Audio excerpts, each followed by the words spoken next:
The only positive thing that these two movies have in common is the acting performances were great, especially Joaquin Phoenix as the Joker. He brings both sympathy and tragedy for the character. You can see the dedication that this man did for the role. He lost weight for this movie. The way he moves his body, the way he laughs, and the way he presents himself is just perfection. He's also being considered on being the best Joker for some people. Joker by far is a way better movie than Joker Folie à Deux.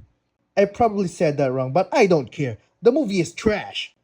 It is not even close. Joker is considered to be a top 20 film of all time by some people, while the sequel is one of the most disappointing movies of all time. I watch it to see if it's really that bad. Well, they're not wrong.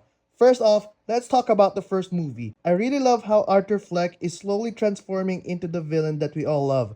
It made me feel bad for the guy and excited for what's to come before watching the sequel. It's a character being pushed down and being treated like shit by people around him until he snapped. The director did a great job of telling a great story. It was gritty and grounded in realism. The music here is beautiful. It sets the perfect mood for the film, and the ending is epic. Everything about this movie is great. 10 out of 10. Now, let's talk about the sequel. I don't get why this movie needs to be a musical. Why?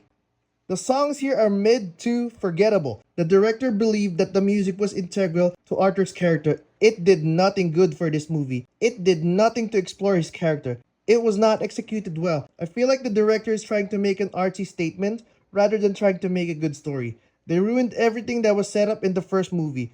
I don't get why this movie was even made. The pacing is slow and boring. I almost fell asleep watching this movie. The court scenes are just awful. I thought this movie is going to showcase Joker's insanity, but nope. Spoiler alert, Arthur Fleck is not the Joker. He is not going to fight Batman in the future. They ruined Arthur's character. This movie should not be called Joker to begin with. It should be The Joke. Because at the end of the movie, he was killed off. The chemistry of Joaquin Phoenix and Lady Gaga is fantastic, but it did not save this movie. Overall, this is not the worst comic book movie ever. 2 out of 10.